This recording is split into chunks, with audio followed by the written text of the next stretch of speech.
Daf Yomi Tractate Sanhedrin 33b, top of the page. We were in the middle of an idea about bringing the litigant back based on new evidence. It says, they do not bring him back to be judged with a claim to find him liable. Zechus grideta b'machzir l'chova l'zechus shehu chova. When the Mishnah says that the court brings the accused back to acquit him, this is an acquittal alone and is not to anyone's liability. When it says, but they do not bring him back to be judged with a claim to find him liable, this is an acquittal that is also a liability. The court does not bring the accused back to acquit him if this entails a liability to another. Chovasei diman halo kashya chovasei digo al hadam mishum chovasei digo al hadam katlina le lahai ve'od my bain kasha. The Gemara clarifies a liability for whom there is no other litigant in cases of capital law. The Gemara answers, this is not difficult. This is to the liability, meaning the detriment of the blood redeemer, as he desires that the murderer to be killed, and he will no longer be allowed to kill him. The Gemara questions this explanation.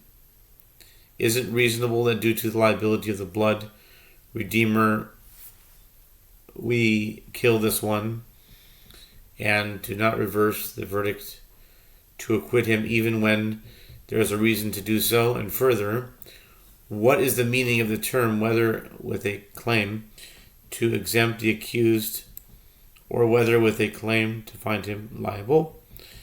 It is clear that this is referring to two separate matters, not to two types of acquittal. The Gemara comments this is difficult. Ravina Amar Kagon Shehaya lo biyado mashkon unitalo mimenu. The Gemara cites another explanation of how one can find a judge giving the item from one to another with regard to the clause of he exempts a liable party. Ravina said, it is possible in a case where the one who lodged the claim had in his possession an item belonging to the other litigant that functioned as collateral for a debt. And when the judge issued a verdict in favor of the other, he took the collateral from him, thereby physically transferring it to the wrong party. Timei as a tahar di'aga be sheretz tihar as a tamei she'erevan bein perosav. In the case from the Mishnah in Tractate Bechorot, he ruled that a pure item is impure. How could he cause a loss with his own hands? It is where he had the litigant's ritually pure item touch a creeping animal to emphasize that he believes it was already impure, and he thereby imparted impurity to it. In that Mishnah's case of he ruled that an impure item is pure, how could he cause a loss with his own hands? It is where he mixed this impure produce of the litigants with the litigants' ritually pure produce, and he thereby caused all of the produce to be considered impure. Dine nefashos v'chule. Tanu Rabbanan minayin liyotzei mi beis din chayav v'amar echad yesh li l'lamed alav zchus minayin shemachziron oso talmud lomar naki al taharog. The Mishnah teaches that in cases of capital law, the court brings the accused back to be judged again with a claim to acquit him, but does not bring him back to be judged with a claim to find him liable. To explain the terms innocent and righteous in the verse, and the innocent and the righteous you shall not slay. Exodus 23:7. Our sages taught, from where is it derived that with regard to one who is leaving the court, having been found liable, and someone says, I have the ability to teach a reason to acquit him, from where is it derived that the court brings the accused back to be judged again? The verse states, the innocent you shall not slay, and the accused may in fact be innocent. Uminayin liyotze mibezin zakai, v'omer echad, yesh li lelamed alav chova, minayin she'ein machzir noso, tavulomer, tzadik al tarog. Al tarog. And from where is it derived that with regard to one who is leaving the court, having been acquitted, and someone says, I have the ability to teach a reason to find him liable, from where is it derived that the court does not bring back the accused to be judged again? The verse states, the righteous you shall not slay, and the accused was found righteous in his trial.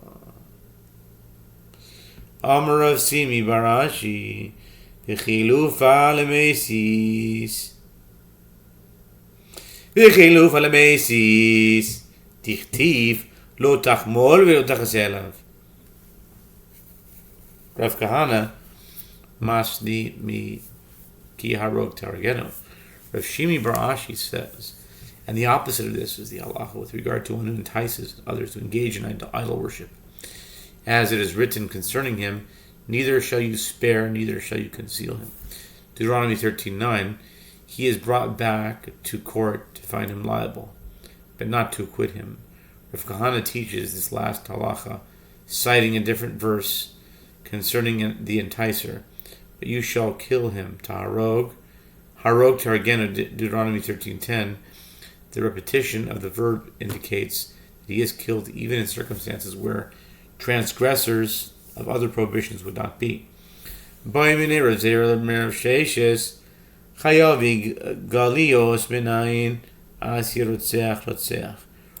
asked Rav Sheshet, from where is it derived that the halacha concerning those liable to be exiled to a city of refuge for killing unintentionally is the same with regard to retrying a court case as the halacha concerning one who killed intentionally, who is found liable to receive court-imposed capital punishment.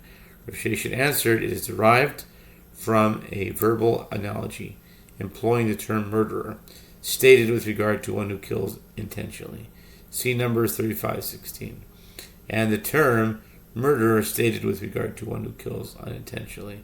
See Numbers 35:19. Chaya ve'malkos minayin asa Rasha. Razera asked Rav Sheshet, from where is it derived that the halacha concerning those liable to receive 40 lashes?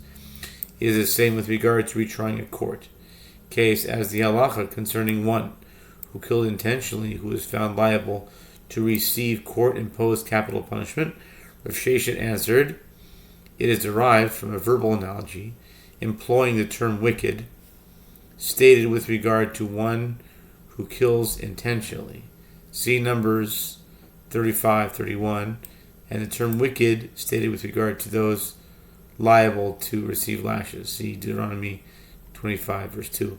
Tanya Nami Hachi, Chayave Galios Minayin Asir Rotzeach, Chayave Malkos Minayin Asir Rasha. The Gemara comments, this is also taught in a Braita to Sefta 7:3. From where is it derived? The halacha concerning those liable to be exiled for killing unintentionally is the same with regard to retrying a court case as the halacha concerning one who killed intentionally, who is found liable to receive court-imposed capital punishment. It is derived from a verbal analogy employing the term murderer, stated with regard to one who kills intentionally, and the term murderer stated with regard to one who kills unintentionally. From where is it derived that the halacha concerning those liable to receive 40 lashes is the same with regard to retrying a court case as the halacha concerning one who killed intentionally, who was found liable to receive court-imposed capital punishment is derived from a verbal analogy employing the term wicked, stated with regard to one who kills intentionally, and the term wicked stated with regard to those liable to receive lashes. Lashes. Vein machzir l'chova. Amar Rabbi Chia bar Abba, Amar Rabbi Yochanan, Vehu shita b'dvar she'en atzdukin modin bo, aval ta'a b'dvar she'atzdukin modin bo, zil kri be'rav hu.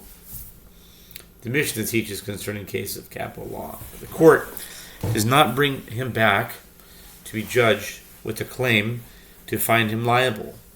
Rabbi Chia bar Abba says that Rabbi Yochanan says, and this is the halacha, only in a case where the judge erred with regard to a matter for which the Sadducees do. That's why they're so sad, you see. The Sadducees do not admit his validity to the Pharisees. No, I'm just kidding. With regard to which the Sadducees do not admit his validity, and he erred in a matter learned from tradition or abolished by the sages. But if the judge erred in a matter for which the Sadducees admit to its validity, meaning that a matter that is written explicitly in the Torah, it is a topic that you could go learn in a children's school, and such an error negates the verdict and is reversed. Boy min Rav Chia bar Abba mi Rabbi Yochanan ta benoef esmahu Omar le ad mok dach yakid zil kutz krach utzli itmar nami Amar Rabbi Ami Amar Rabbi Yochanan ta'a benoaf chozer. Rabbi Chia bar Abba asked of Rabbi Yochanan, what is the halacha in the case of a judge who erred with regard to the judgment of an adulterer and adulteress by ruling that only the man is liable but not the woman? I guess maybe he raped her or something. Rabbi Yochanan said to him, while your fire is burning, cut your squash and roast it. Meaning, seize the opportunity to add this case to the principle that I taught you earlier. It was also stated, Rabbi Ami says, Rabbi Yochanan says, concerning a judge who erred with regard to an adulterer, the court revokes the verdict. Elahechi dami ein choizrin Rabbi Abahu Rabbi Yochanan kagon shita'a shelo kedarka. Okay.